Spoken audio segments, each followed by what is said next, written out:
Bienvenue dans ce nouvel épisode du podcast Transforme ton burn-out en levier et également du coup sur la chaîne YouTube qui petit à petit se remplit des interviews. Alors aujourd'hui j'ai le plaisir d'accueillir et d'interviewer Aurélie Grandidier pour son parcours extraordinaire. Salariée, salariée plus entrepreneur, burn-out et maintenant femme entrepreneur, coach business, guide holistique, épanouie, accomplie. Comment elle a fait ça? Et c'est quoi? C'est quoi les pièges de la reconversion qu'elle a pu déjouer, telle la guerrière qu'elle est? Voilà ce dont on va parler aujourd'hui dans cette interview. Je suis très, très, très heureuse de t'avoir ici. Ravie d'être Ta avec toi lumière, aussi. ton souvenir, c'est trop bien. Merci pour cette belle entrée en matière. Waouh! T'as pas la pression.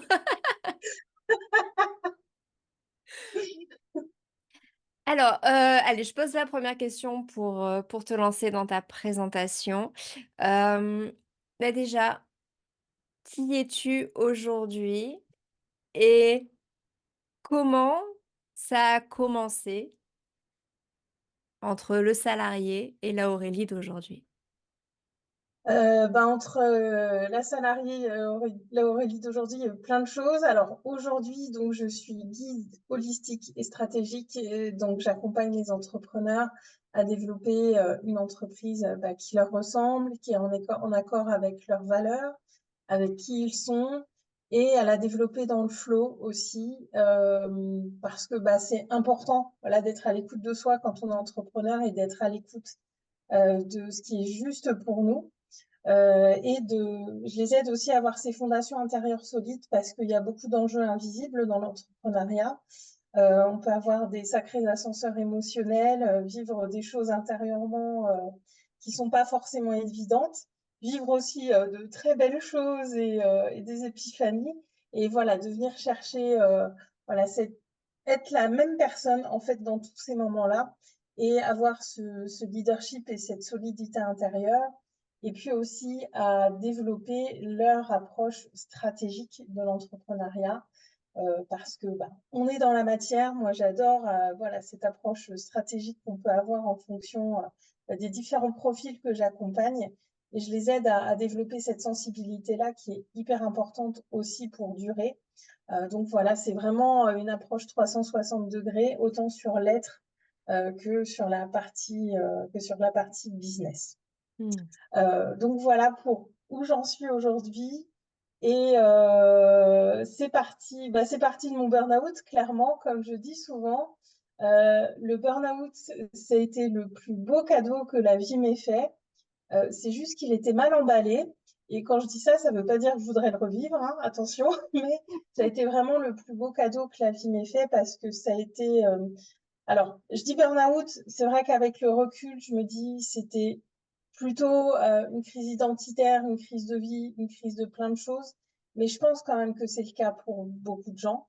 Après, dans mon cas particulièrement, c'était plus voilà, vraiment lié au fait que j'étais pas du tout alignée avec moi-même, que ça n'allait pas, que je portais beaucoup de masques. J'essayais d'être cette personne que je croyais qu'on attendait de moi que je sois. La phrase est un peu compliquée, mais c'est quand même vraiment ça. Et j'avais jamais été dans cette écoute de mes propres aspirations, en fait. Donc, il a végété pendant 2, 3 ans. Ce burn-out, je me réentends quand je repars en arrière, dire que j'en ai marre, traîner les pieds pour aller travailler. Je m'ennuyais assez globalement dans ma vie. Ça manquait d'action, ça manquait de frissons dans ma vie, ça manquait de plein de choses. Et puis, jusqu'au jour où j'ai pas pu sortir de mon lit un matin. Euh, Et alors moi, il faut savoir qu'avant ça, j'avais fait plusieurs dépressions et mon burn-out, forcément, s'est accompagné d'une dépression parce que j'ai cette tendance-là. C'est pas systématique, mais dans mon cas, ça a été la dépression qui l'a accompagné. Et donc, à partir de là, plus moyen de retourner travailler, mon corps qui répondait plus, mon cerveau surtout qui répondait plus. et ça a été, le début de 6 mois de repos intense, parce que j'ai surtout beaucoup, beaucoup dormi et à me reposer et à accueillir ce vide, même si c'était très, très inconfortable à l'époque parce que, je sentais au fond de moi que j'étais à la croisée des chemins. Parce que même si j'étais dépressive, j'ai jamais eu d'idées suicidaires ou ce genre de choses. Je sentais au fond de moi que j'avais une flamme qui avait besoin d'être allumée, que j'étais en train de vivre un moment fondateur dans ma vie qui allait tout changer. Par contre, j'avais aucune idée de ce que j'allais faire, où j'allais. Enfin, c'était vraiment quand je pensais à l'avenir, c'était le grand vide. Et ça, je pense que c'était le truc qui me faisait vraiment le plus flipper. Et puis je me suis reconnectée, du coup alors tu me dis si tu as des questions, tu rebondis, hein, parce que je peux parler longtemps, Il je y suis a pas bavarde. non, non, mais c'est très, très intéressant. Pour ça, là, je te laisse dans ton flow, là, justement, Ouais. très intéressant. Et puis je me suis reconnectée, à mes rêves, à des idées que j'avais eues par le passé où je me disais, «Bah, c'est pas fait pour moi», en fait. Et ces rêves, ces idées, c'était d'éventuellement, voilà, devenir thérapeute ou être dans l'accompagnement ou à l'époque, j'avais regardé la naturopathie aussi quelques années plus tôt. Enfin, je me disais: «C'est pas pour moi, c'est pas pour moi» et puis, il y a ce moment où on se dit: «Bah, finalement, pourquoi pas? Pourquoi pas?» De rajouter ces 3 petites lettres à la fin, ça change pas mal de choses, pourquoi pas? Et alors je vous parle de ça, voilà, j'avais laissé les mois passer, le temps que ça redescende un petit peu et très concrètement, j'ai mis 2 ans à aller bien après mon burn-out et c'est peut-être la première chose sur laquelle j'aurais envie d'insister, c'est de se laisser le temps, de pas chercher à rebondir tout de suite, trop vite. Parce que dans ces moments-là, notre corps a besoin de calme, de repos, notre cerveau aussi. Il y a bien souvent des troubles cognitifs, de concentration, de mémorisation, toutes ces choses-là, ça revient, mais il faut leur laisser le temps, le corps en a besoin. Et c'est souvent le tort, c'est qu'on veut, si on a une idée de vouloir rebondir trop vite, mais il y a beaucoup de gens qui font un burn-out, mais il y a aussi beaucoup de gens qui en font deux, Mmh. voire qui en font trois. Une Donc, personne sur 4 rechute selon les ouais, chiffres de 2022 et je n'ai toujours pas les chiffres plus récents. Donc, je les ouais, surveille. Si quelqu'un les a, je les prends. Mais il y a énormément de rechutes justement parce ouais. qu'on se reconvertit trop vite. Ouais, ouais, ouais, et qu'on veut repartir trop vite et on se dit: «Ça va mieux» et j'y retourne et donc j'ai ces idées qui germent et en même temps, j'ai toutes ces peurs qui sont là parce que je suis vraiment, ouais, je suis terrorisée par l'avenir, en fait, à ce moment-là, clairement À ce moment-là, c'est-à-dire au et moment où tu fais le burn-out, où tu as ce ouais, ouais, sentiment ouais. de vide à l'intérieur de toi Mmh. Mmh mh. et Je vais là, tu as replacer dans vraiment le temps, pour que ce soit bah, ça fait 10 ans, pile 10 ans pratiquement, juillet 2014, j'étais en arrêt maladie. Je partais pour, 6-8 mois d'arrêt maladie et puis je comprends pendant cette période-là que je pourrais pas retourner à mon travail, qui est un mmh, truc qui est devenu épidermique alors que, voilà, je précise, il y avait pas de harcèlement au travail, ça se passait bien, j'avais un cadre de travail qui était très bien. C'est juste que en fait, j'avais gardé trop de choses pour moi pendant très longtemps et du coup, c'était devenu épidermique, c'était plus possible. Donc février 2015, ou janvier 2015, je demande ma rupture conventionnelle. Là, j'allais un petit peu mieux, mais voilà, c'était encore, compliqué, j'étais encore perdue et j'avais ces idées, de reconversion, de me former. À ce moment-là, j'avais quand même bien vu que c'était la sophrologie qui m'attirait le plus. À la base, je suis sophrologue, mmh. parce que j'ai moi-même été accompagnée par une sophrologue et c'était le cursus qui me semblait, le plus «accessible» entre guillemets, parce que si au départ j'avais pensé naturopathie, c'est quand même hyper technique, hyper scientifique et je me voyais pas trop faire ça et donc là-dessus, je fais ma rupture conventionnelle et je pars, 3 semaines, au Canada. J'ai un ami qui vit là-bas et je me dis: «Je reviens avec une décision qui est prise». Et donc je pars là-bas, sachant qu'à côté de ça, voilà, c'était tendu avec mes parents, enfin voilà, dans mes relations perso, familiales, c'était compliqué parce que je me sentais très incomprise, je culpabilisais beaucoup. J'avais le sentiment qu'on me faisait beaucoup culpabiliser aussi. Enfin, ouais, ça a été une coupure vraiment, Et justement, quelles ont ouais. été en fait les conséquences, de ton burn-out sur tout ton environnement hors professionnel. Donc que ce soit au niveau de la famille, qu'au niveau des amis, qu'au niveau, des loisirs ou des choses que tu faisais avant et peut-être que tu as arrêté de faire et également, ce que ça a fait en changement à l'intérieur de toi par rapport à tes propres croyances. Est-ce que justement ça a eu des conséquences sur la manière de te voir, de te ressentir?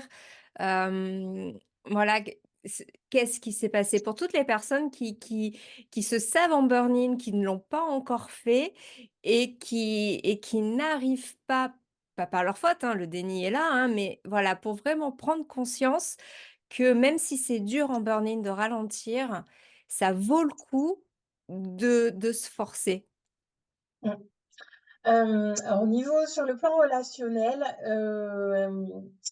alors ça va peut-être être un peu mais à l'époque, je me rappelle qu'il y a que ma sœur qui me comprenait parce qu'elle-même vivait un truc très compliqué dans sa vie à ce moment-là et ça a resserré notre relation. Alors, ça avait rien à voir, voilà, elle avait eu un incendie dans sa maison et voilà, c'était plein de choses à revoir, mais on s'est retrouvés, à ce moment-là parce qu'on se comprenait, on traversait toutes les 2 une phase, vraiment pas évidente de notre vie. Et après avec toutes les autres personnes de mon entourage, j'ai c'est avec mes parents que c'était le plus compliqué parce qu'ils étaient très inquiets. C'est des parents, ils comprenaient pas. Ils avaient besoin de comprendre d'où ça me venait, pourquoi je m'étais effondrée comme ça d'un coup. Sauf que moi-même, je ne comprenais pas ce qui m'arrivait, j'étais incapable de leur expliquer, ce qui générait beaucoup d'incompréhension et moi, je culpabilisais déjà toute seule et en plus d'être incapable d'expliquer ce qui m'arrivait, venait me culpabiliser encore plus. C'est vraiment un cercle vicieux, la culpabilité dans ces périodes-là, je trouve. Moi, c'est vraiment un truc que j'ai hyper mal vécu et j'avais l'impression d'être, tu sais, comme une personne qui est en train de se noyer et au lieu de lui tendre la main, on lui enfonce la tête sous l'eau, en fait. Mmh. C'est vraiment la sensation que ça me donnait. Je me disais: «Mais c'est pas possible, laissez-moi tranquille ou juste écoutez-moi, mais arrêtez de me poser des questions parce que je n'ai pas les réponses à ces questions-là». Donc c'est hyper frustrant Donc c'est face à et c'est face à cette double incompréhension. L'incompréhension des autres vis-à-vis de, bah, qu'est-ce qui t'arrive? Tu nous disais que tu allais bien, puis d'un coup, tu nous dis que tu es au fond du trou. Qu'est-ce qui t'arrive? Donc tu as déjà cette incompréhension, plus la tienne où tu dis: «Bah, je peux pas vous répondre parce que moi-même je ne comprends pas pourquoi je n'arrive pas à sortir du lit, puisque jusqu'à présent ce que je faisais me permettait de tenir le coup». Donc du coup, ça t'a c'est ça. remis un petit, hop, un petit coup de Ah pied. ouais, ouais, ouais, ouais. Je trouve ça enfin moi ça m'enfonçait, complètement et même dans mon environnement amical, je ouais, il y a cette incompréhension qui est là un petit peu partout et nous, on essaye de respirer, de sortir la tête de l'eau et en même temps, on sent alors c'était mes perceptions à l'époque, hein, mais on sent dans le regard des gens: mais qu'est-ce qui lui arrive? Elle a tout pour être heureuse». Cette fameuse phrase. C'est vrai que j'avais un bon boulot, j'avais pas de raison extérieure de me plaindre et du coup, il y a cette incompréhension qui flotte un petit peu dans l'air partout, j'ai envie de te dire. Je sentais ça avec vraiment tout le monde et c'était, je me retrouvais, bah, face à moi-même, en fait. Et je pense que, tu vois, là, en te le disant, c'est ça qui me vient, c'est que j'avais jamais été comme ça face à moi-même et c'est hyper effrayant quand on n'est pas habitué à le faire, quand on est habitué à se reposer beaucoup sur l'avis des autres pour nos décisions, à s'en remettre beaucoup aux autres. Là, ça m'a mis, face à moi et qu'est-ce que je veux aujourd'hui? Parce que je ne c'était plus possible de m'en remettre aux autres parce que personne ne me comprenait. Donc c'était vraiment de moi à moi et je pense que ça a été ça, le truc fondateur. En fait, là, je le comprends en te le disant, tu vois? J'avais jamais posé ces mots-là Il se avant, passe toujours des trucs dans mes surtout interviews, vous ouais. comprenez quelque chose, très bien. Parce qu'en plus, juste, je vous laisse parler, moi.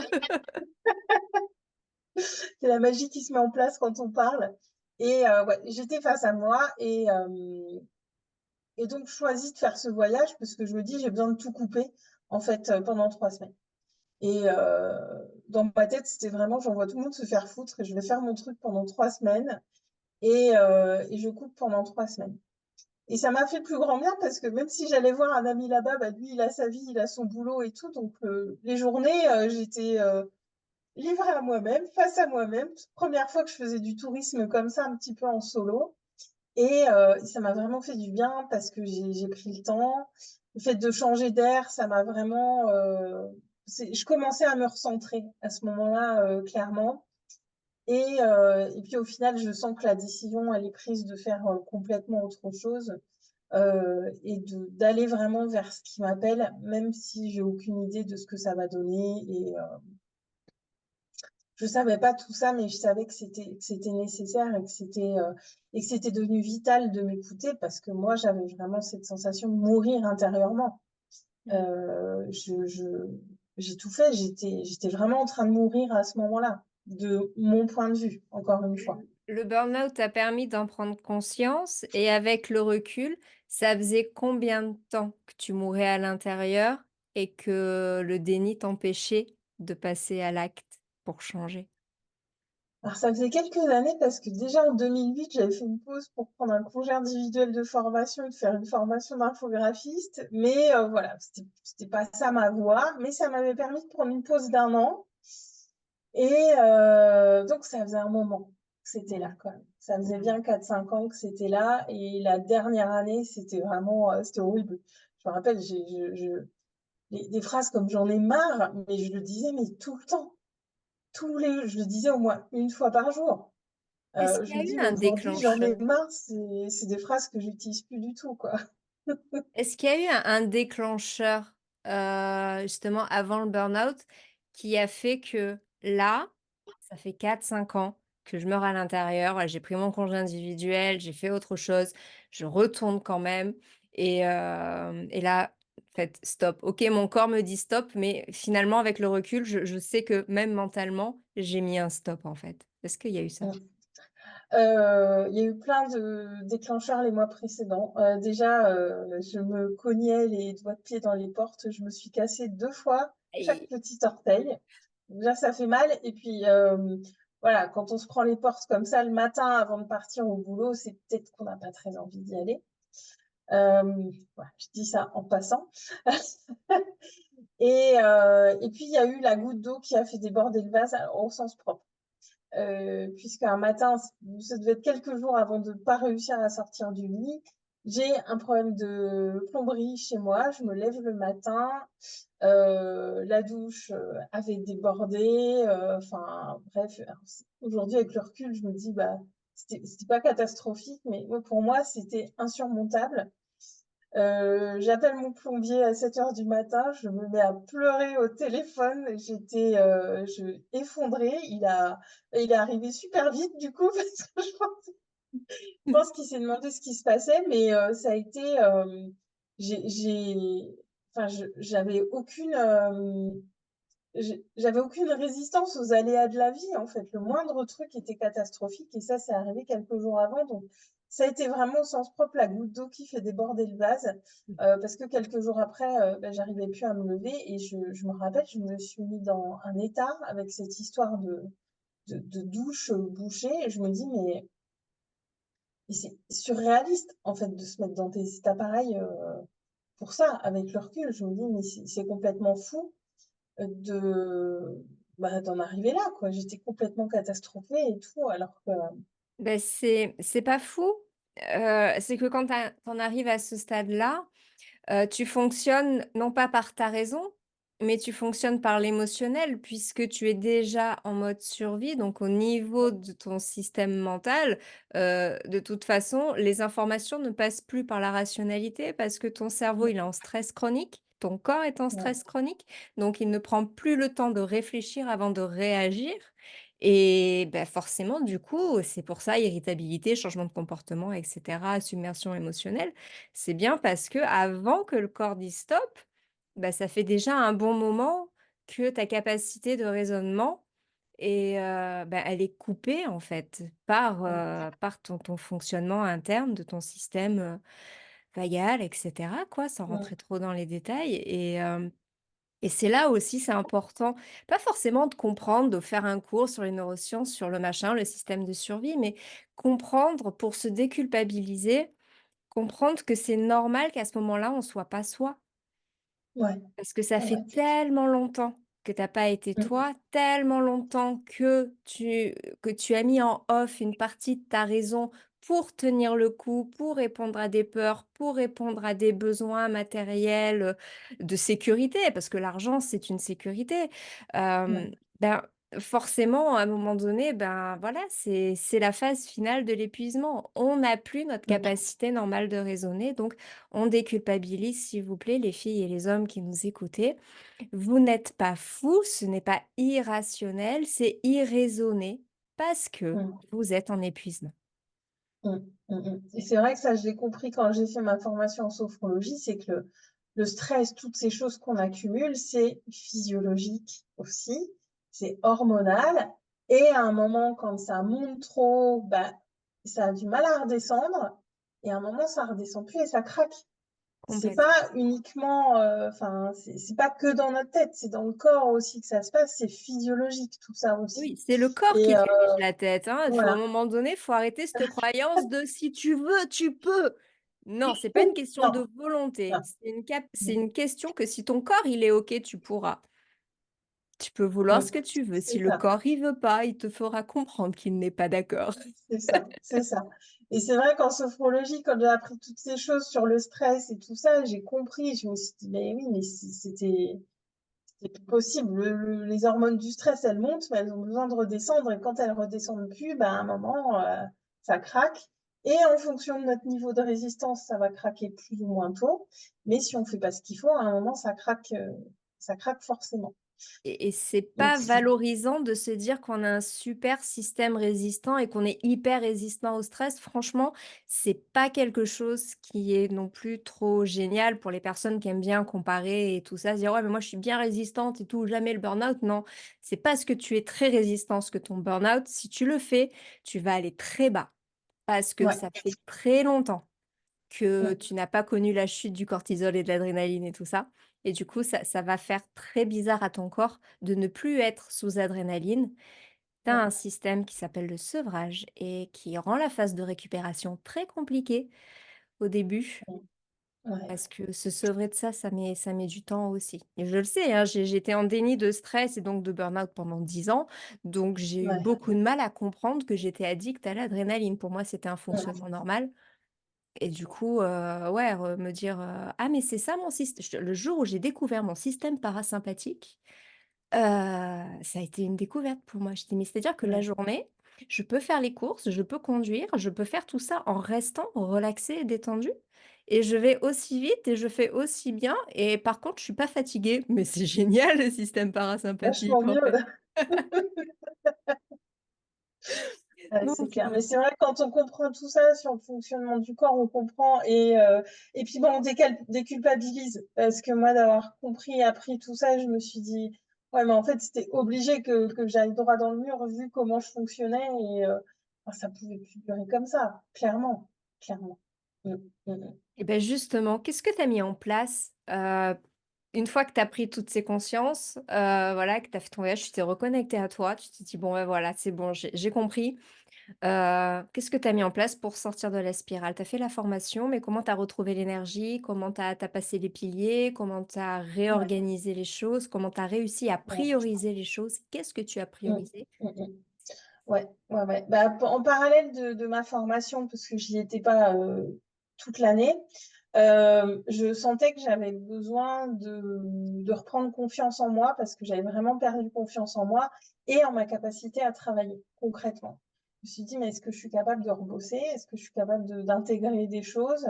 Je mettais beaucoup en doute ma capacité de réflexion, de retenir et donc je me suis dit: «Bon, j'ai lâché mon job, mais il faut que je reprenne confiance» et donc j'ai fait un peu d'intérim et j'ai eu de la chance, je suis tombée, dans des équipes, trop bien et je me suis rendu compte que donc ça, c'était peut-être, 1 an après, ouais, 1 an après.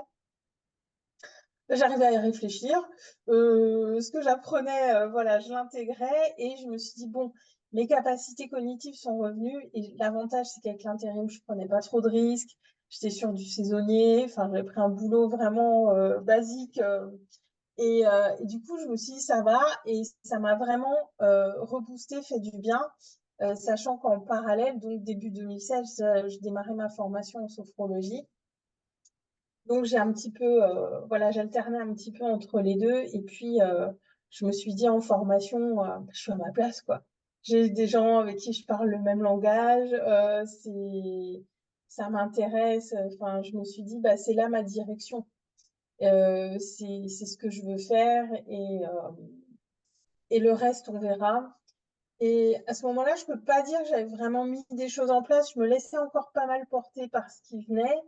Je me plongeais dans mes cours. Et puis aussi, moi, à l'époque, j'avais des engagements associatifs qui m'ont permis vraiment de garder la tête hors de l'eau. Parce que j'ai dormi beaucoup au début et tout, mais ces engagements associatifs, c'est des choses qui ont beaucoup de sens pour moi, qui avaient beaucoup de sens pour moi. Ça me permettait de garder un lien social parce que ben, on travaille en équipe dans l'associatif et de continuer à être sur des choses qui m'intéressaient tout en leur voilà, ils savaient tous ma situation et je posais beaucoup de limites. Voilà, quand on me demandait des trucs, je disais oui ou non, ou là c'est trop, ou là j'ai besoin de repos. Je posais beaucoup de limites, mais ça me tenait la tête hors de l'eau, donc j'avais besoin de continuer et ça a été un truc vraiment qui m'a porté malgré tout pendant cette période-là. Et je me suis beaucoup engagée là-dedans dans cette période-là. Parce que bah, quand on est bénévole, les enjeux sont pas les mêmes. On mise sur le collectif. Si quelqu'un peut pas faire quelque chose, une autre personne va prendre le relais. Et ça fait partie des choses qui m'ont beaucoup aidée quand même à garder une chose au moins qui avait du sens dans ma vie à ce moment-là. Et, alors là, je suis pas dans l'ordre chronologique, mais c'est pas grave. Et puis donc, je fais ma formation en sophrologie, ça se passe bien, je suis contente.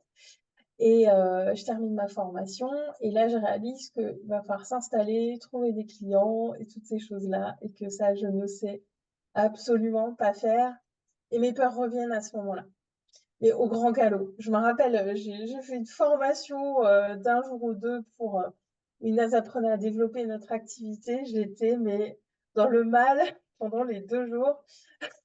C'était horrible parce que toutes mes peurs revenaient et je me disais mais comment je vais faire? Et là, mon obsession, je me suis dit bon, je peux pas. J'arrivais aussi, j'étais à quelques mois d'arriver en fin de droit du chômage. Et je me suis dit, je peux pas me remettre une dose de stress comme ça. En fait, c'est pas possible. Faut que je retrouve un boulot. Et ça a été ma nouvelle obsession de retrouver un boulot. Bon, j'ai retrouvé assez vite un CDI parce que je sentais que c'était trop tôt, trop vite. Je pouvais pas me mettre cette pression là-dessus. C'était pas possible. J'allais pas du tout gérer.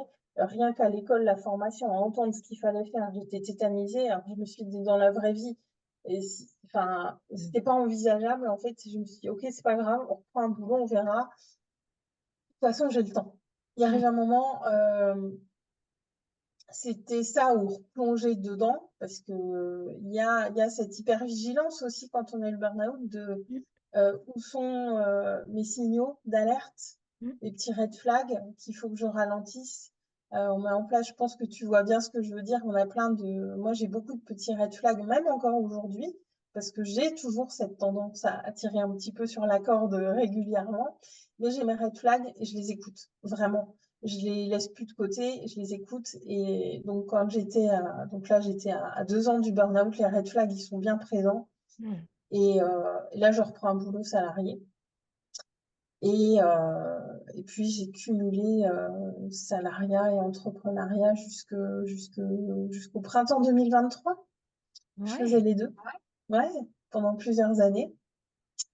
Et Comment tu as géré là, au niveau énergie? C'est-à-dire comment tu as priorisé pour garder l'énergie de faire les 2? Déjà le salariat, est-ce que tu le faisais à temps complet?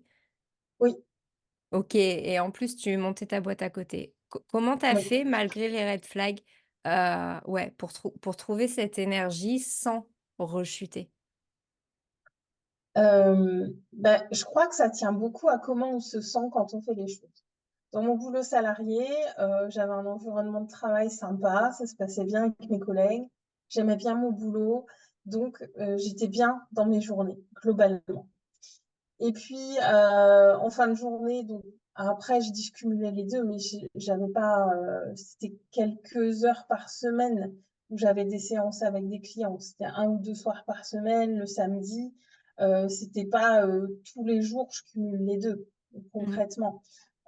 Surtout qu'à l'époque, j'étais qu'en présentiel, je communiquais pas beaucoup, je faisais assez peu d'actions à côté, donc ça se développait pas énormément forcément. Donc il y avait une forme d'équilibre, quand même. Je savais que je quittais à heure fixe, Mmh. que je pouvais aller à mon cabinet à telle heure, faire mes séances et j'équilibrais les week-ends où j'étais pas dispo. Pardon, il y avait pas de séance le samedi, donc j'équilibrais et puis revenir beaucoup au sens parce que les 2 me plaisaient, en fait. Ouais. Donc même s'il y a des jours, ça faisait des journées à rallonge et c'était un peu long, j'étais sur quelque chose qui me plaît et clairement, on n'a pas du tout, bah, on le voit, hein, quand on fait des choses qui nous plaisent pas, on n'a pas du tout le même niveau d'énergie, d'enthousiasme, et toutes ces choses-là. Et je l'ai clairement, et là, je l'ai observé avec beaucoup de conscience, 2022, ouais, à partir de l'automne 2022 à mon boulot, bah, ça y est, j'étais lassée. J'avais fait le tour. J'avais fait 2 postes dans l'entreprise. J'avais fait le tour et il était temps que je prenne une vraie décision pour m'engager pleinement pour mon entreprise. Et là, je me suis dit: «Si je continue, là, je vais le faire mon 2e burn-out et pour les mêmes raisons, en plus». Ouais. Et hem et j'ai arrêté avant ça, en fait, au printemps dernier, mais je voulais arrêter et que ce soit vraiment que ce soit guidé par la joie de me consacrer à, faire ce que je voulais faire. Mmh. Et donc j'ai attendu parce que je voulais pas que ce soit en réaction ou que ce soit contre quelque chose. Je voulais vraiment que ce soit guidé par cette joie. Ouais, c'est bien. Je fais beaucoup de contrats avec moi-même maintenant, hein, Mais c'est super important ce que tu dis là. C'est pour ça que je me permets d'intervenir parce que, on a tendance après le burn-out à prendre des décisions et à passer à l'action, en pensant que, c'est l'action qui apportera le changement et qui sortira de la situation. Le problème, c'est vraiment de se poser à ce moment-là la question de: «Qu'est-ce qui motive mon énergie pour cette action?» Est-ce que c'est parce que je veux fuir quelque chose, parce que je sais que c'est toxique et que je ne peux pas y rester? Est-ce que c'est par peur de refaire une rechute, par peur de retourner dans ce lieu? Si c'est de la peur et c'est de la fuite, ça veut dire que vous agissez en mode survie. Ce qui veut dire que vous posez pas la bonne intention et ça veut dire que vous allez reproduire la même chose, même si vous mettez un mi-temps thérapeutique en place, même si vous allez dans une entreprise où le contexte est beaucoup plus sain au niveau des relations, même si vous pensez que du principe où le moteur, c'est la peur et la fuite, vous êtes toujours dans le mode survie. Donc ça veut bien dire que vous allez vers la même chose, mmh, un effet boule de neige, en fait. Et c'est vrai que voilà, c'est ça où c'est important, c'est ce moment de dire: «Bon, je sens là que voilà, je sens que je vais faire une rechute, je comprends pourquoi parce que je l'ai déjà fait une fois». Du coup, là, mon moteur, je vais prendre lequel? Je vais prendre le moteur de la peur et la fuite: «Ouh là là, faut que je me casse, attention la maison brûle». Ou est-ce que je vais le prendre, en mode: «Bon, qu'est-ce que vraiment j'ai envie de vivre maintenant? Je sais que je veux pas mmh, de ça, mais à la place, qu'est-ce que je veux, en fait? Qu'est-ce que je veux construire? Comment je veux être? Qu'est-ce que j'ai envie de donner? Et puis je veux le donner à qui? Et puis pour amener où?» Et vraiment porter ce truc et ce point-là, cette intersection que tu as eue, je trouve ça, voilà, c'est le meilleur moment de voilà, de l'intervenir, de le poser, c'est ce truc où voilà, tu t'es dit: «Justement, là, je veux pas le faire par peur, par fuite et là, je veux vraiment le faire par joie». Je Comme tu disais tout à l'heure, cette flamme qui s'était presque éteinte et là, voilà, tu as mmh, envie de la sentir, tu as envie que ça vibre, tu as envie d'être cette lumière-là, en fait. mmh. Et surtout qu'entre-temps, voilà, 2017-2023, il s'est passé 6 ans. Entre-temps, moi, j'ai beaucoup évolué parce que, voilà, je suis partie de sophrologue à aujourd'hui, j'accompagne les entrepreneurs. Entre-temps, bah, je suis arrivée sur les réseaux sociaux en 2020, je me suis beaucoup formée, j'ai appris, bah, voilà, tout ce qu'on a besoin de savoir pour développer une entreprise, le marketing, la vente. J'avais fait un énorme travail intérieur aussi parce que l'entrepreneuriat, c'est quand même un bel exercice de développement personnel et de connaissance de soi. Donc je savais aussi dans quoi je m'embarquais à ce moment-là, Je savais que ça serait pas évident tous les jours. Je sais quand on est entrepreneur à temps plein, bah, il peut y avoir cette tension de, bah, il me faut des clients pour faire tourner la boutique et que ce serait pas évident. J'avais vraiment une très grande conscience de tout ça. Et entre l'automne 2022, où il y a les red flags qui se mettent en place dans ma tête et où je me dis, là, il va falloir que je songe à arrêter, et le moment où vraiment j'en parle à mon boss, il se passe quelques mois parce que je mature cette décision Mmh. aussi. Je me laisse le temps. Je suis quelqu'un qui se laisse le temps. Je voulais pas refaire n'importe quoi et, comme tu dis, être en réaction et partir par peur, par fuite ou quoi. Ça, pour moi, ça aurait pas été guidé par la bonne chose et ça aurait pas été un bon présage, entre guillemets, pour mon entreprise. Je le voyais comme ça. Donc, il y a ça aussi que faut que vous entendiez. On parle d'un laps de temps. J'ai commencé à vous parler burn-out il y a 10 ans. J'en suis là aujourd'hui. Et pourtant, ça fait que un an, enfin un peu plus d'un an, que j'ai lâché mon boulot salarié. Ça veut pas dire que on doit tous mettre autant de temps. Ça veut juste dire, comme tu dis, faire les choses pour les bonnes raisons. Et ce que tu parlais de la bonne intention, moi, c'est quelque chose qui me drive dans tout ce que je fais, en fait. C'est quoi mon intention quand je fais ça? Que ce soit pour les petites ou les grandes décisions, c'est quoi mon intention? Est-ce que c'est juste pour moi? Est-ce que c'est juste aussi pour les personnes que ça implique éventuellement? De se relier vraiment à cette justesse, euh, bah, pour pas retomber dans les mêmes pièges, en fait, tout simplement, parce que j'ai fait tellement de choses pour soi-disant satisfaire les gens qui m'entouraient. Je dis soi-disant parce que Oui, c'est c'était toi mes qui propres pensées, hein. Oui, oui, c'était les moi les qui faisais petites ça très bien lectures de toute seule, hein. pensée, les Ah, oui, oui, interprétations, mais ah, je suis sûre qu'il pensera ça, qu'il dira ça et oui, qu'il oui, fera ça, mais en fait, il en est rien, c'est juste un scénario qu'on se met dans la tête. c'est ça, c'est ça. Et cette question de l'intentionnalité, elle est vraiment fondamentale aujourd'hui dans tout ce que je fais dans mon quotidien. Et même comment je gère mes journées aujourd'hui, concrètement, c'est quoi mon intention et elle est où mon envie? Qu'est-ce qui me met en joie? Qu'est-ce Mmh. qui me fait plaisir là aujourd'hui? Où est-ce que tu places, l'écoute de tes besoins à ce moment-là? À ce moment-là, en ce moment Au où moment je où justement tu poses ton intention de tu poses ton intention de la journée, donc c'est voilà, de quoi j'ai envie, mais l'envie et le besoin, c'est 2 choses différentes. Du coup, comment tu ressens justement cette union entre, bah, là, j'ai besoin de ça, justement pour pas solliciter les red flags et et en plus, bah, j'ai envie de nourrir cette envie aussi pour poser cette intention, tu vois? Où tu places le besoin dans tout ça? Parce que tu peux avoir envie dans ta journée, par exemple de faire une rando de 4 heures parce que tu as envie de contempler la vue machin, mais peut-être que ton besoin il est de te reposer, de t'allonger parce que ça fait quand même 3 jours qu'en fait tu te fais du footing, pendant 1 heure et que ton cœur il est KO, quoi. ouais. Alors, j'ai encore cette tendance, comme je disais tout à l'heure, à tirer un petit peu sur la corde. Mmh. Heu, c'est alors à un moment, je me culpabilisais avec ça et j'ai compris que c'est simplement mon mode de fonctionnement. Et la différence entre il y a 10 ans et aujourd'hui, c'est que, j'écoute, ces signes et quand j'ai besoin de repos, je me repose et je fais une journée, à rien faire, voire 2, ou alors, je vais être beaucoup plus cool sur mes journées pendant la semaine. Parce qu'à côté de ça, je sais que, ce que je te partageais tout à l'heure, hier et avant-hier, j'ai eu 2 journées full rendez-vous. Là aujourd'hui, je suis hyper motivée pour faire plein de choses parce que j'ai plus de rendez-vous. Je me dis: «Ah trop bien, j'ai la journée, j'ai plein de choses à faire, c'est cool». Mais après une journée comme celle-ci, c'est parce que je suis en énergie aussi aujourd'hui et il y a des jours, je suis pas en énergie. Je vais être beaucoup plus au ralenti, je vais faire, simplement ce qui me fait plaisir dans mes tâches. Là aujourd'hui, je me suis mis sur des trucs un peu chronophages, pas très sexy parce que je sens que l'énergie est là et d'être vraiment dans l'écoute de l'énergie et d'avoir confiance aussi que autant on va avoir des besoins de repos par moment, ils vont être largement compensés par ces jours où on est très motivé, où on peut bosser 12 heures d'affilée sans voir le temps passer et en y ayant beaucoup de joie, beaucoup d'entrain et d'avoir cette confiance. On n'est pas en train de gaspiller du temps quand on se repose parce que et ça, on le voit avec le temps, on est cyclique, on peut être cyclique sur une journée, sur une semaine, sur un mois, sur un an, les cycles, ils sont partout.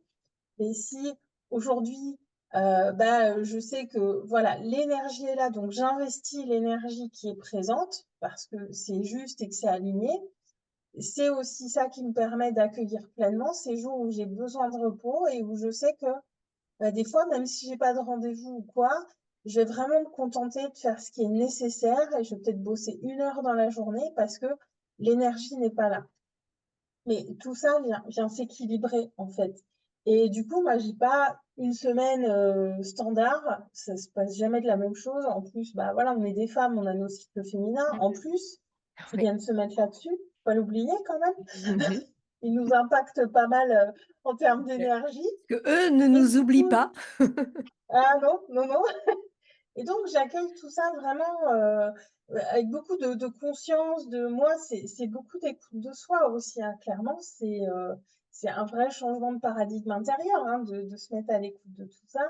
Et puis de nourrir cette confiance. Mais cette confiance, elle vient aussi dans l'observation. Quand j'ai lâché le salariat, je m'étais mis au début un agenda un peu strict et tout ça parce que je me disais, mais il faut que je crée l'équilibre parce que je vais pas réussir à le trouver. Mmh. J'avais ce truc, fallait que je le pose sur papier dans l'agenda, l'équilibre, alors qu'en vrai, ça se passe pas comme ça. Et voilà, d'avoir observé et vécu ça depuis 1 an, je vois bien que oui, il y a des jours où j'ai envie de faire glande intégrale parce que bah, j'ai pas envie.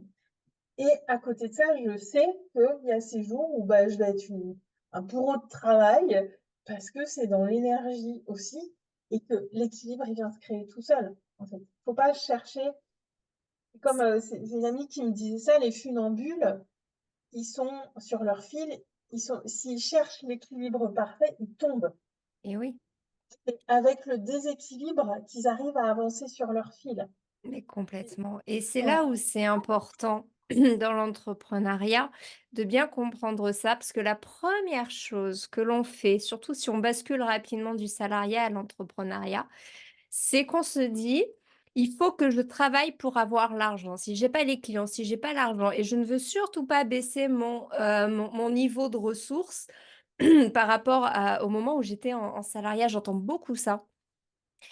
Mais c'est là où attention, être motivé par l'argent, poser son intention et son envie par la recherche perpétuelle d'agir pour l'argent, ça veut dire que tu ne poses pas l'intention de faire les choses pour toi. Tu te mets au service de l'argent, tu te mets au service de ton entreprise alors que c'est l'inverse. Ton entreprise est là pour que tu t'épanouisses et que tu fasses ta mission que tu as envie de faire. Et c'est là où tout ce mot d'intention que, comme tu as dit, est super important et cette question d'équilibre et de cadre. Quand tu es salarié, tu as ce cadre horaire. Tu sais que quel que soit ton état hormonal, fatigue, pas fatigue, tout ça, tu sais que tu fais ton 8 heures, 16 heures et tu sais que tu attends à la fin du mois. C'est fixe, c'est déterminé. Dans l'entrepreneuriat, tu flippes parce que tu sais que là, ça va pas rentrer tout seul en faisant 8 heures, 16 heures, quel que soit ton état. Mais qu'est-ce qui va faire que ça rentre? C'est exactement ce que tu as très, très bien expliqué. C'est que pendant ce mois-là, tu vas non pas écouter la montre, tu vas pas écouter ce que la société te dit d'écouter, tu vas t'écouter toi. Et c'est en plus la leçon du burn-out. Tu t'écoutes toi et tes besoins et tu adaptes les choses par rapport à comment tu es et tu ne t'adaptes pas aux choses. Ce sont les choses qui doivent s'adapter à toi. ouais, ouais, D'autant plus si tu te lances dans l'entrepreneuriat. Parce qu'il n'y a que toi qui décides de quand tu travailles, il n'y a que toi qui décides de tes vacances, il n'y a que toi qui décides de tes week-ends. Donc si tu décides de pas manger, tu es responsable de ta fatigue. Tu es responsable de ton burn-out, encore plus quand tu es entrepreneur, parce que tu peux pas dire que c'est la faute du patron. Tu peux pas dire que c'est lui qui te surcharge. C'est toi qui te surcharge. C'est toi qui prends pas tes week-ends. C'est toi qui t'arrêtes pas à 17 heures. C'est toi qui arrêtes pas de regarder tes notifs Insta et de regarder tes mails et de vérifier et de penser à l'argent qui rentre pas et à te mettre la pression toute seule. Alors si tu déconnectes de ça et que tu te remets dans toi, ton énergie, tu la mets plus dehors. Ton énergie, tu la ouais. gardes dedans. Mmh. Et Et tu c'est te là qu'on rayonne beaucoup plus aussi, hein. C'est là qu'on rayonne beaucoup plus parce que c'est perceptible. C'est pas tangible, mais c'est perceptible. Les gens le sentent. Il y a pas photo. Et puis, ce qu'il faut pas oublier, j'en parlais pas sur un épisode de podcast que j'ai fait aussi, faut pas oublier que si on est 8 heures au travail quand on est salarié, on n'est pas productif pendant 8 heures. Oui. Je je peux pas donner d'estimation, mais entre les réunions qui sont pas vraiment nécessaires, les pauses café, les élucubrations avec des collègues où on aboutit des fois à pas grand-chose, toutes ces choses-là, combien de temps on est productif dans une journée de salarié? Pas tant que ça. Pas Je attends pense que si on est productif 3 ou 4 heures dans la journée, c'est déjà pas mal. Et ça vient remettre ça en perspective quand on est entrepreneur, parce que moi, je l'ai vécu, on a tendance à se dire, bah, je travaille quand même, je vais pas bosser 2 heures par jour parce que, bah, voilà, c'est pas ça une journée de travail. Mais en fait, notre journée de travail, elle est complètement différente.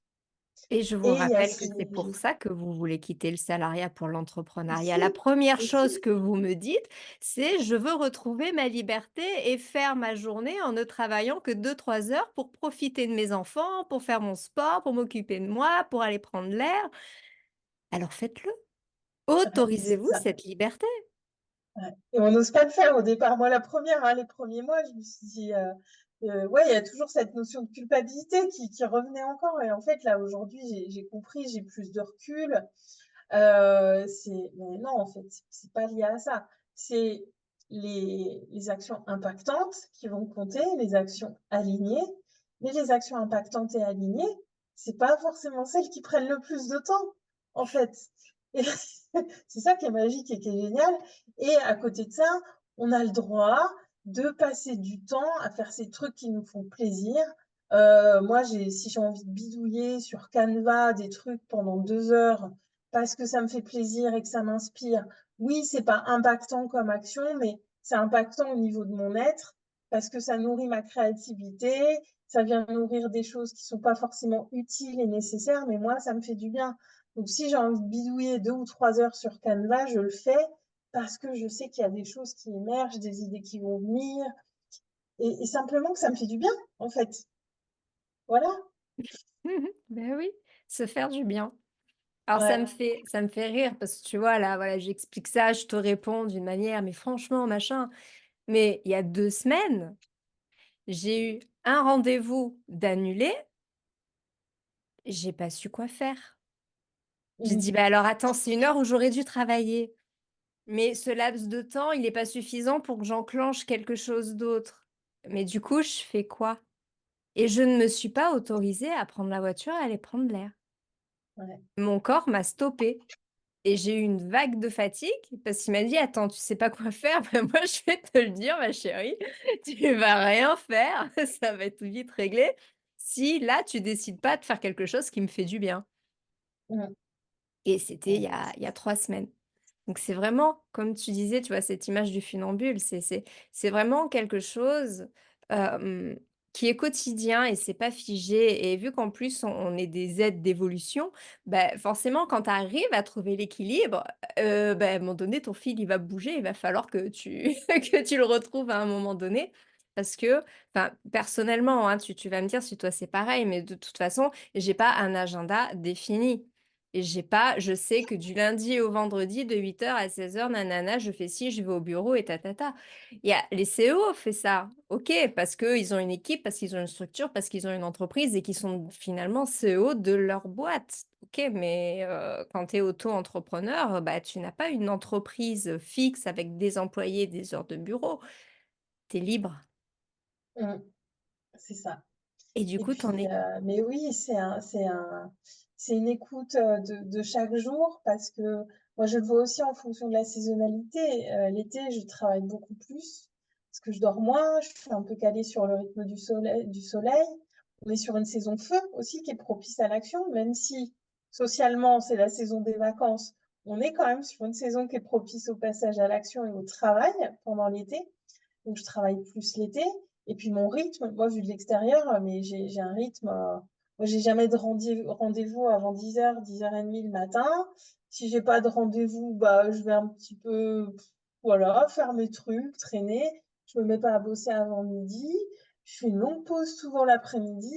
Et par contre, je retravaille beaucoup. Je suis assez efficace le soir. Je vais retravailler entre 19h et 22h. Et là, mais mon rythme vu de l'extérieur, alors les gens pourraient se dire, mais c'est quoi ce rythme? Ben, c'est mon rythme à moi, en fait. Et peut-être que dans un mois, 2 mois, ça sera différent. Mmh. Parce que mon corps, il évolue, on n'est pas dans la même saison et du coup, mes envies sont pas les mêmes. C'est vraiment une écoute de chaque instant. En ce moment, mon rythme, il est ce qu'il est. Je kiffe travailler le soir. Même il y a 15 jours, je me suis fait 2 sessions. J'avais un truc qui me prenait beaucoup de temps que je voulais terminer, bah, bosser jusqu'à 2-3 heures du mat. Parce que bah, c'est calme, je suis tranquille. J'étais hyper focus sur ce truc. Et je l'ai fait et parce que ça me convient. Et Mmh. à côté de ça, c'est vrai que mes journées sont assez cool. Franchement, tranquille. Excellent. Moi, on m'écrit un SMS à 8h30, 9h, je réponds, bah, je me réveille tranquillement, moi, ça va. Non, mais carrément. Donc Et ouais, moi, c'est mon vraiment luxe, il est là, en fait. Mon luxe, ouais. il est pas d'enchaîner. Alors, même si je fais ça aussi, je veux gagner de l'argent, hein, évidemment, et j'en gagne déjà et j'en veux plus, mais avoir des zéros sur un compte en banque, comme je dis tout le temps, en soi, on s'en fout. Ça Mmh. fait rien. Je veux dire, c'est qu'est-ce qu'on en fait et quelle vie on mène. C'est ça qui est intéressant. Parce que l'argent pour l'argent, je crois que ça intéresse pas grand monde sur cette terre, en fait, hein. Les plus L'argent, riches si te on le n'en fait diront. rien, l'argent, si on n'en fait rien, ça sert à rien. Mais c'est quelle vie on vit, quelles expériences on a envie de vivre. C'est tout ce qu'on a envie d'expérimenter dans la vie. L'argent pour l'argent, ça n'a pas de sens. On s'en fout.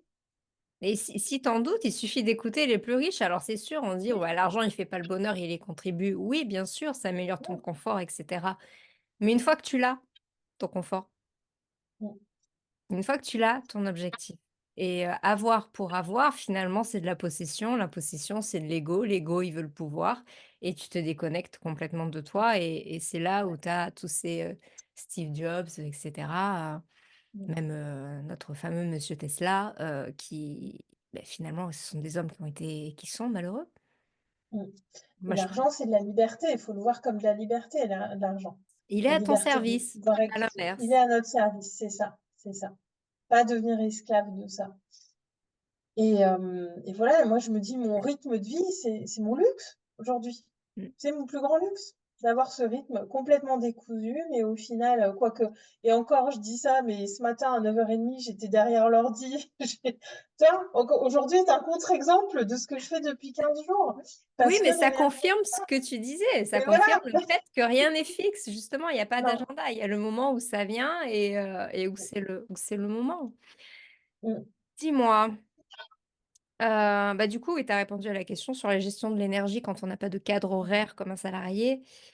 Si tu avais un mot pour les auditeurs et auditrices qui, bah, aujourd'hui sont en souffrance, sont un peu dans ce cap dans lequel tu as passé, où tu as fait le burn-out et la dépression, je reviendrai sur le sujet, indépendamment avant ou après, cet épisode. Qu'est-ce que tu aimerais leur dire à ces personnes-là qui écoutent et qui sont en recherche de quelque mm. chose pour sortir de là? Euh, Moi, j'avais peur de quitter tout ça parce que j'avais un confort financier qui était agréable. Et je me rends compte aujourd'hui que j'ai eu des périodes pendant lesquelles j'ai vécu avec beaucoup moins, mais où j'ai été beaucoup mieux. Et vous soupçonnez pas à quel point vous pouvez vivre avec moins si c'est nécessaire périodiquement. Euh, on a tellement de ressources en nous. C'est incroyable les ressources qu'on peut trouver, en fait. On trouve toujours des solutions. Quand on a un problème, on trouve toujours des solutions. On arrive à s'adapter, à vivre différemment et on sous-estime tellement nos capacités d'adaptation à la situation. Euh, Moi, j'ai beaucoup de gratitude pour cette période de ma vie parce qu'elle m'a appris beaucoup, mais aujourd'hui, si je le revivais, je sais que je saurais m'adapter et je laisserai pas les choses pourrir si longtemps. On a des capacités d'adaptation qui sont incroyables, vraiment. Et les peurs, elles sont là, c'est normal, mais les peurs, elles viennent nous dire des choses aussi. Pas les repousser, les peurs. Elles viennent vraiment nous dire des choses. Et, et ouais, faites-vous confiance dans le fait qu'il y a autre chose qui est possible et vous pouvez vous adapter. Vraiment, vraiment, vraiment. Parce que quand on attend d'être au pied du mur, on s'adapte forcément, mais c'est plus dur. Et quand on choisit, on va s'adapter plus en conscience et avec plus d'intentionnalité. Ouais, choisir de s'adapter. Très beau mot Ouais. de la fin. Mmh. Mm. Plutôt que d'attendre de le subir et d'y être forcé. Ouais, Ouais. et se faire confiance à sur ce choix et sur cette capacité d'adaptation puisqu'en fait, c'est quelque chose qui est inné. C'est dans nos gènes, l'adaptation. Mm. Donc c'est juste un gène à réactiver et et il est là. Il est dans C'est notre ça. petit cerveau reptilien et il attend que tu choisisses, que tu le choisisses. Ouais. Mais Et carrément. puis, les solutions se présentent et il y a toujours des choses qui se présentent, il y a toujours des solutions, il y a toujours quelque chose. Toujours. Il y a un truc que j'aimais bien quand j'ai fait ma formation de PNL, c'est qu'à un moment donné, ils te disent: «Quand il y a pas de solution, quand malgré tous les protocoles et quand tu travailles la problématique tout autour, que la personne, elle dit qu'il y a pas de solution, c'est qu'il n'y a pas de problème. Mm. C'est que c'est pas un problème et c'est qu'il y en a pas s'il y a pas de solution. Mm. Si tant est que tu as cherché C'est ça. et que tu t'es donné Moi, les j'aime moyens ouais. de Moi, les». j'aime bien dire que s'il n'y a pas de problème, il n'y a pas de problème avec des solutions. S'il n'y a pas de solution, c'est aussi simplement que c'est une contrainte. Ouais, Et on choisit aussi nos contraintes, enfin, surtout et quand on on est s'y entrepreneur, adapte. et on s'y adapte aux contraintes, parce qu'on a tous des contraintes, tout le Eh oui, monde, mais on exact, s'adapte aux contraintes qu'on a. Mm. complètement. Ouais. Eh écoute, merci. Merci Aurélie pour, être venue Avec grand plaisir. Merci à toi, parce qu'il y a des choses qui vont émerger que je n'avais pas forcément conscientisées jusque-là. Donc, merci à toi aussi, c'était un plaisir. j'adore ces moments-là. Là, Mais j'ai posé carrément. des mots que je n'avais pas posés jusqu'à maintenant. C'est intéressant. Oui, et puis surtout qu'il y a quand même pas mal de similitudes, de choses et de thématiques, où on a pas mal à dire sur le sujet et qui peuvent être intéressants pour la suite.